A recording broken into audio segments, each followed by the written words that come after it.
Hello दोस्तों, कैसे हैं आप लोग। दोस्तों आज हम NCERT chapter number 5 arithmetic progression करने वाले हैं। तो चलिए दोस्तों चलते हैं आज के क्लास में।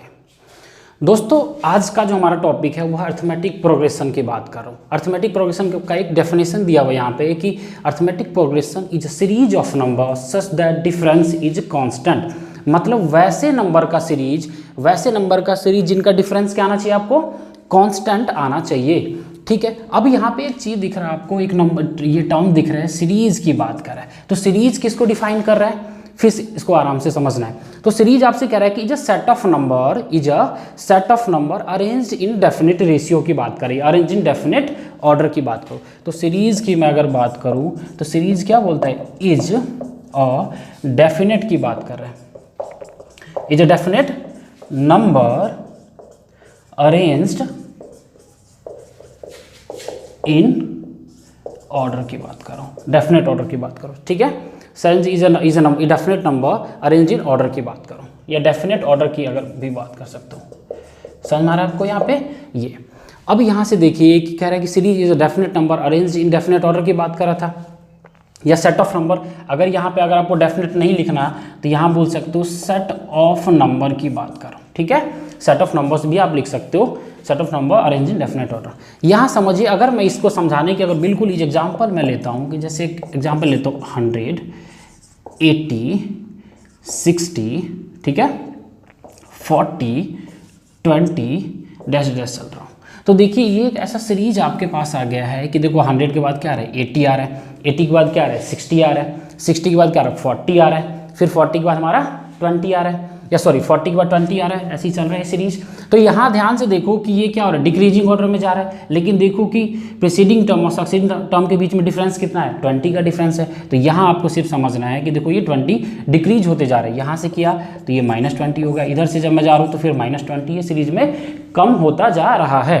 ऐसे ही अगर मैं दूसरा एग्जाम्पल लूँ तो मैं बोलता हूँ 5, 10, 15, 20, 25। समझ में आ रहा है। तो यहाँ देखिए ये एक ऐसा सीरीज है आपका, एपी का ही सीरीज है वैसे ये, जिसमें क्या हो रहा है कि डिफरेंस क्या हो रहा है आपका, इंक्रीज हो रहा है। ठीक है, लेकिन डेफिनेट नंबर एक फिक्स नंबर है, फिक्स नंबर ही इंक्रीज हो रहा है। जैसे 5 के बाद 10 आ रहा है, कितना बढ़ रहा है, 5 बढ़ रहा है, फिर 10 के बाद 15, 15 के बाद 20, 20 के बाद 25। और यही सीरीज आगे भी जा सकता है। समझ में आ रहा है, ये सीरीज हमारा आगे भी जा सकता है।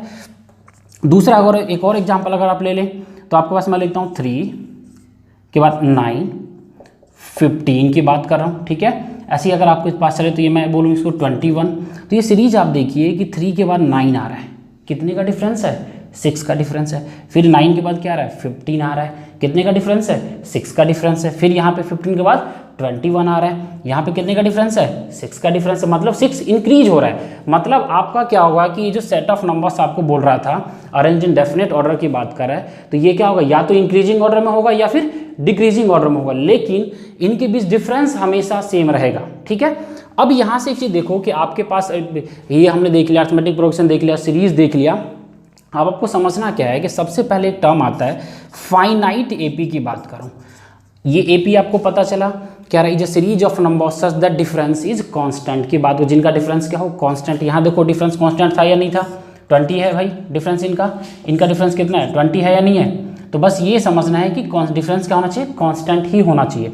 अब एक आता है फाइनाइट एपी की बात कर रहा हूँ, और दूसरा आता है इनफाइनाइट एपी, इनफाइनाइट एपी की बात कर। तो फाइनाइट एपी में क्या होगा आपको कि सबसे पहले ये देखना है फाइनाइट एपी में कि जिनके नंबर ऑफ टर्म्स क्या हो, लिमिटेड। मतलब finite AP, the AP has limited number of terms की बात करो। वैसे एपी की मैं बात करूं जिनका क्या हो, लिमिटेड नंबर ऑफ टर्म्स हो। ठीक है, तो मैं लिख सकता हूं द एपी की बात कर रहा हूं, द एपी हैज लिमिटेड की बात करो, लिमिटेड नंबर ऑफ टर्म्स। आराम से समझना है इसको, limited number of terms. Limited का मतलब क्या हो कि आपको ये एक ऐसा सीरीज दिया रहेगा जिनका एक लास्ट वैल्यू, मतलब एक फिक्स पॉइंट भी है, मतलब कि ये यहाँ से आगे नहीं जाएंगे। जैसे मैं देखो कि इसके यहाँ मैंने डॉट डॉट डॉट से रिप्रेजेंट कर दिया, इसका मतलब क्या है कि ये एक ऐसा सीरीज है जो आगे भी चलते जा रहा है। ठीक है, आगे भी चलते जा रहा है। लेकिन यहाँ पे फिर देखो इसमें फिर मैंने डॉट डॉट आपको दिया हुआ है, ये भी सीरीज आगे जा रहा है, मतलब अभी खत्म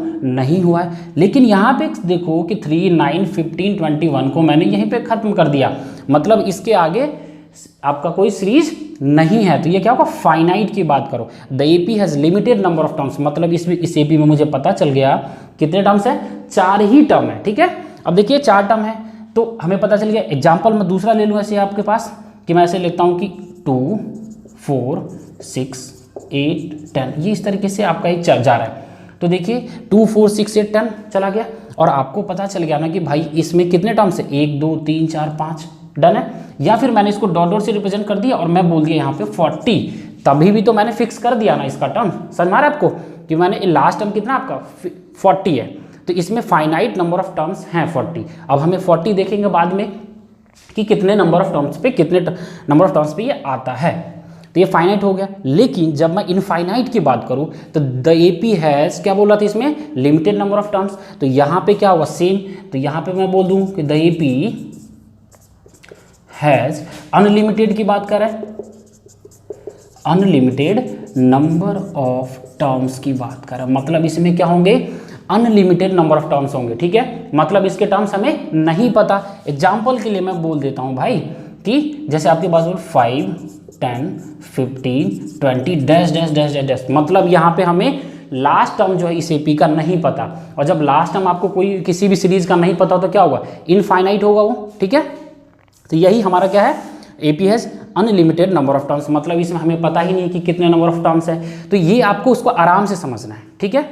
अब देखिए ध्यान से देखिए कि आपने देखा सीरीज, अरिथमेटिक प्रोग्रेशन देख लिया, सीरीज क्या होता है, फिर इसके बाद एग्जाम्पल हमने देख लिया, कुछ इस तरीके से सीरीज हमारा हो रहा है। फिर फाइनाइट एपी, मतलब जिनके नंबर ऑफ टर्म्स क्या है, लिमिटेड, ये बेसिक है। इंट्रोडक्शन में क्या होगा, जितने भी इसके टर्म्स है उसके बारे में हम आज डिस्कस करेंगे। फाइनाइट एपी आ चुका है, फिर आपके पास इनफाइनाइट एपी आया, क्या है, the AP has limited number of terms की बात करूँ। यहाँ तक समझ में आ गया। चलिए दोस्तों अब आगे चलते हैं। अब एक आता है आपके पास जनरल फॉर्म की बात करो, किसकी बात करो, general form, general form of AP, arithmetic progression की बात करो, ठीक है। जनरल फॉर्म इसका क्या होता है एपी का, क्योंकि भाई ये तो हमने पढ़ लिया भाई, लेकिन भाई इसका कुछ तो फॉर्मेट होगा ना एपी हमें लिखने का, तो इसको आराम से समझना है, फिर इसको ओपन करते हैं। अभी देखिए जनरल फॉर्म होता है a plus d, a plus 2d, a plus 3d, dash dash dash dash आगे जाता रहेगा। अब ध्यान से देखो जनरल फॉर्म इसका है क्या एक्चुअल में, तो ये जो ए देख रहे हो आप यहाँ पे, ये ए क्या है आपका, फर्स्ट टर्म, क्या है, फर्स्ट टर्म, किसी भी सीरीज का फर्स्ट टर्म। जैसे हमारे पास ये सीरीज दिया हुआ था, इसका फर्स्ट टर्म क्या होता है, सबसे पहला टर्म कौन सा है, 100, तो 100 किसको रिप्रेजेंट करेगा, फर्स्ट टर्म को। ये देखिए ये जो आपका है ये हमारा कौन सा हो गया, फर्स्ट टर्म हो गया। ये मैं क्या बोलूँ, सेकंड टर्म हो गए हमारे। अगर मैं a प्लस 2d की बात करूँ तो ये थर्ड टर्म हो गया। आराम से समझना इसको, first term, second term, third term, कुछ नहीं है इस चैप्टर, बहुत ही इजी है। First term, second term, third term, ऐसे ही चलता रहेगा। अब इसको फोर्थ टर्म लिखने से भी क्या फ़ायदा है, देखिए तो ये सीरीज ऐसा ही चलता रहेगा। मतलब अब इसको ध्यान से देखोगे अगर इस टर्म को, तो इनके बीच में डिफरेंस कितने का आ रहा है, तो देखो ये आपके पास फर्स्ट टर्म है और सेकंड टर्म है, तो फर्स्ट टर्म और सेकंड टर्म के बीच में डिफरेंस कितने का आ रहा है, सिर्फ डी का आ रहा है, क्योंकि इसमें डी क्या हो रहा है, इंक्रीज हो रहा है। फिर यहाँ देखिए यहाँ a प्लस डी था और इसमें a प्लस 2d था, तो a प्लस डी से अगले वाला टर्म देखो ये a प्लस डी आपके पास है और दूसरा कितना है a प्लस 2d की मैं बात कर रहा हूँ, तो a प्लस डी आपके पास है और a प्लस मैं 2d की बात कर रहा हूँ, तो इनके बीच में देखो डिफरेंस क्या है आपके पास, तो देखिए इनके बीच में डिफरेंस कितना है, a प्लस डी तो पहले से यहाँ है ही और यहाँ कितना होगा 2d, मतलब डिफरेंस कितना का बढ़ गया, d का, तो इनके बीच में भी डिफरेंस d का है। ये समझ में आ रहा है आपको, देखिए फिर से इनके बीच में डिफरेंस कितने का, d, और इन दोनों टर्म के बीच में भी डिफरेंस कितने का है, d का है। फिर देखिए इन दोनों टर्म के बीच में डिफरेंस कितने का है, d का, मतलब क्या हो रहा है, सिर्फ डिफरेंस बढ़ते जा रहा है, यही था। अरे सच द डिफरेंस इज कांस्टेंट, वही तो डिफरेंस कांस्टेंट है, मतलब सेम नंबर ही क्या हो रहा है, या तो इंक्रीज हो रहा है या फिर डिक्रीज हो रहा है। यहाँ तक समझ में आया जनरल फॉर्म ऑफ एपी। अब देखिए कि सर इसमें ये a प्लस डी सब है क्या, ठीक है, तो पहले आप इसको नोट डाउन करिए, ठीक है दोस्तों। तो हम क्या थे, कहाँ थे, जनरल फॉर्म ऑफ एपी की बात कर रहे हैं। तो जनरल फॉर्म क्या था, a plus D, a plus 2d, a plus 3d की बात करो। अब यहाँ पे आपको ध्यान से देखना है कि ये a एक्चुअल में क्या है, तो a होता है फर्स्ट टर्म ऑफ एपी की बात करो, किसी भी एपी का फर्स्ट टर्म की बात करो, ठीक है। अब यहाँ पे d एक और टर्म आया है आपके पास, तो d क्या होता है आपका, कॉमन डिफरेंस की बात करो, कॉमन डिफरेंस की बात करूं। कॉमन डिफरेंस का मतलब वैसे डिफरेंस जो सबके लिए क्या हो, कॉमन हो। तो सबके लिए अगर कॉमन हो तो एग्जांपल आपके लिए अगर मैं ले लूं, ये हो गया 20, ये 15, ये हो गया 10 और ये 5, इनके बीच डिफरेंस कितना है 5, इनके बीच डिफरेंस कितना है 5, इनके बीच डिफरेंस कितना है 5। तो डिफरेंस सब सेम हो तो उसको क्या बोलेंगे, कॉमन डिफरेंस की बात करूं। तो ये ए हो गया, ये डी हो गया, ठीक है। First term and last term की बात करो, सॉरी कॉमन डिफरेंस की बात करो। अब इस पूरे चैप्टर में दोस्तों सिर्फ 2 ही फॉर्मूले हैं, ठीक है, सिर्फ 2 फॉर्मूले। इन 2 फॉर्मूले पर अगर आपको कमांड है तो आपका ये चैप्टर बिल्कुल मुट्ठी में है। देखिए फर्स्ट टर्म अगर एक फॉर्मूला आपके पास आता है, पहला आता है find the number of terms की बात करो, नंबर ऑफ टर्म्स की बात करो, find the number of terms या नंबर ऑफ टर्म्स की बात करो। किसी भी एपी में कितने टर्म्स हैं, जैसे आपको पता चले कि कोई ये एपी दिया हुआ है, अब इसमें हमें या तो एक फाइनाइट होगा वो या इनफाइनाइट होगा। फाइनाइट में आपको पता होगा कि लिमिटेड नंबर ऑफ टर्म्स हैं, मतलब आपको नंबर ऑफ टर्म्स तो पता है पहले से ही, और नहीं पता तो हम फॉर्मूले के थ्रू सॉल्व करेंगे। और इनफाइनाइट में आपको पता है कि नंबर ऑफ टर्म्स हमें नहीं पता, ठीक है। तो ध्यान से देखना है, find the number of terms की बात करो, मतलब इसको नंबर ऑफ टर्म्स का एक फॉर्मूला होता है, a n is equal a plus N minus 1 into d, a plus N minus 1 into d. Actual में जो ये ए एन होता है ये हमारा हमेशा किसी भी एपी का लास्ट टर्म होता है, किसी भी एपी का लास्ट टर्म। जैसे मैंने यहाँ लिखा, ये सीरीज जा रहा है डैश डैश करते हुए, या तो खत्म होगा या फिर नहीं होगा। तो जहाँ पे अगर वो खत्म हो गया मतलब फाइनाइट है, तो वो जो लास्ट टर्म है उसी की बात करो। एग्जाम्पल और एक ले सकते हो, 5, 10, 15 डैश डैश आता जा रहा है और ये 50 आ गया, ठीक है। लास्ट टर्म क्या है आपका 50, बीच का सीरीज मैंने नहीं लिखा, डॉट डॉट से मैंने रिप्रेजेंट कर दिया। मतलब आपसे पूछे कि भाई ये 50 जो है किस पोजीशन पे आ रहा है, ये देखो ये फर्स्ट पोजीशन पे है, ये सेकंड पे है, ये थर्ड पे, तो आपसे पूछे 50 किस पोजीशन पे आ रहा है, उसको निकालने के लिए हमारे पास एक फॉर्मूला है, a n is equal a plus N minus 1 into D की बात करूं तो a plus N minus 1 into D की जब मैं बात करूं तो देखो ए एन हमारा क्या होता है, last term of n AP, किसी भी एपी का लास्ट टर्म की बात कर रहा हूं, ऑफ एन एपी की बात हो, किसी भी एपी का लास्ट टर्म। यहाँ पे लास्ट टर्म की बात कर रहा हूँ, यहाँ पे ए अगर बोलूँ तो ए हमारा क्या होता है, फर्स्ट टर्म होता है, ठीक है, फर्स्ट टर्म होता है। अब देखिए यहाँ से एक एन भी आ गया, ये जो एन देख रहे हो ये क्या होता है, एन होता है नंबर ऑफ टर्म्स, किसी भी एपी में कितने नंबर ऑफ टर्म्स हैं वो ये बताने का काम करता है। और डी तो आपको पता ही है मेरे दोस्त, कॉमन डिफरेंस की बात करो, कॉमन डिफरेंस मतलब आपको ये चीज याद रखना है, a n is equal a plus N minus 1 into d. ये ए एन क्या हो गया, last term of n AP, a first term की बात कर रहा हूँ, एन क्या होता है नंबर ऑफ टर्म्स की बात करूँ, डी क्या होगा कॉमन डिफरेंस की बात करो। यहाँ तक समझ में आया आपको, ठीक है। ये फॉर्मूला हमारा था एक फर्स्ट, और दूसरा फॉर्मूला एक है, बस यही 2 फॉर्मूले इस पूरे चैप्टर में। तो आपको क्या करना है, इस फॉर्मूले को रिवाइज करना है। सम ऑफ एन टर्म्स की बात करो, सम ऑफ एन टर्म्स की बात करो, मतलब कोई सीरीज है, यही सीरीज जा रहा है यहाँ तक, अब आपको बोल दी कि 1 से 100 तक की बात कर रहा हूँ मैं, उसका सम कितना है।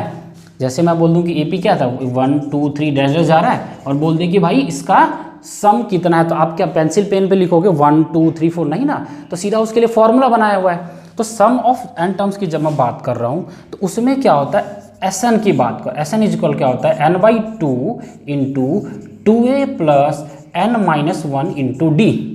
यही फॉर्मूला, ज़्यादा अगर समझ नहीं आए कोई दिक्कत नहीं, क्योंकि जब हम आगे चलेंगे तब इसके बारे में फिर से एक बार डिस्कस करेंगे। N by 2 into 2a plus N minus 1 into D. S N क्या होता है आपको, तो यहाँ से अगर मैं इस एस एन को, अगर मैं इसको अब यहाँ से इरेज कर दूँ, चलिए, तो आपके पास बोल क्या रहा है, वो एस एन की बात कर रहा है। तो एस एन क्या था, N by 2 into 2a plus N minus 1 into D की बात कर रहा है, यही बोल रहे हैं ना वो, ठीक है। तो एस एन क्या होगा, सम ऑफ एन टर्म्स, मतलब आपको जो टर्म दिए हुए हैं, बहुत सारे टर्म दिए होंगे किसी एपी में, उसका सम, टोटल का सम की बात कर रहा हूँ। एन आपको पता ही है नंबर ऑफ टर्म्स, ए आपको पता ही है फर्स्ट टर्म होता है, ए हमेशा फर्स्ट टर्म होगा। अब ये आपको पता चलेगा डी कॉमन डिफरेंस होता है, यहाँ तक आपको कोई दिक्कत नहीं है। तो दोस्तों हमारे इंट्रोडक्शन में आज मतलब चैप्टर नंबर 5 इंट्रोडक्शन बस इतना ही था। आपको ध्यान से देखना है, जितने भी टर्म्स के बारे में हमने डिस्कस किया है उसको बिल्कुल बहुत ही आराम से देखना है, ठीक है। चलो एक और टर्म यहाँ पे देख लेना दोस्तों, जैसे आपको first term, second term, third term की मैं बात कर रहा हूँ, तो मैं फर्स्ट टर्म की बात करूँ तो फर्स्ट टर्म को कैसे, फर्स्ट टर्म को मैं ए से लिखता हूँ, ठीक है। सेकंड टर्म अगर मैं बोलूँ दोस्तों तो ये A2 हो गया आपका, ठीक है, ये A1 A2 की बात करो, A1 A2। थर्ड की अगर मैं बात करूँ तो ये A3 हो गया। तो ये याद रखना है कि कोई भी टर्म बोले तो फर्स्ट टर्म तो ए ही रहेगा, लेकिन जब सेकंड टर्म बोले तो सीधा A प्लस डी कर देना, और A3 अगर बोले तो A plus 2D, A plus 2D। ऐसे ही मैं अगर बोलूँ कि 100 टर्म A100, क्या बोल रहा हूँ A100, तो अगर मैं ऐसे बोल दूँ कि A100 मतलब ये 100 टर्म को रिप्रेजेंट कर रहा है, लास्ट वाला जो 100वां टर्म है उसको रिप्रेजेंट कर रहा है, तो क्या होगा A plus 99D, A plus 99D। अब ये आया कैसे, तो एक बार थोड़ा सा देख लेते हैं ये आया कैसे। तो ध्यान से देखिए कि A100 है, इसमें आपको पता चलेगा ये जो 100 है ना, ये 100 किसको रिप्रेजेंट कर रहा है, नंबर ऑफ टर्म्स को। तो इसका मतलब क्या होता है, फॉर्मूला हमारे पास क्या है, A plus n-1 into D, यही दिया हुआ आपको। तो A तो आपको नहीं पता, ठीक है, क्योंकि बाद में देखेंगे वो n क्या है आपका 100 माइनस 1 इंटू डी, मतलब क्या हो गया A प्लस 99D। ये जो हम तब जनरल फॉर्म देख रहे थे इसका A plus D, A plus 2D, यही तो था वो, समझ में आ रहा है क्या था, यही। ये फर्स्ट टर्म को A प्लस डी से रिप्रेजेंट कर रहा है, सेकेंड टर्म को A प्लस 2D से रिप्रेजेंट कर रहा है। तो भाई अगर मैं बोलूँ 1000वां टर्म कौन सा होगा, तो A प्लस 999D, जितना टर्म बोलूँ उससे एक कम करके D से मल्टीप्लाई कर दो, सिंपल था। तो दोस्तों यही था हमारा आज का इंट्रोडक्शन, और फिर हम आगे की क्लास में चैप्टर नंबर 1 सॉरी एक्सरसाइज 5.1 5.2 भी करेंगे, ठीक है दोस्तों, थैंक यू। दोस्तों अगर ये वीडियो आपको समझ में आ रहा है तो आप मुझे आप लाइक करें, सब्सक्राइब करें और शेयर भी करें। थैंक यू दोस्तों।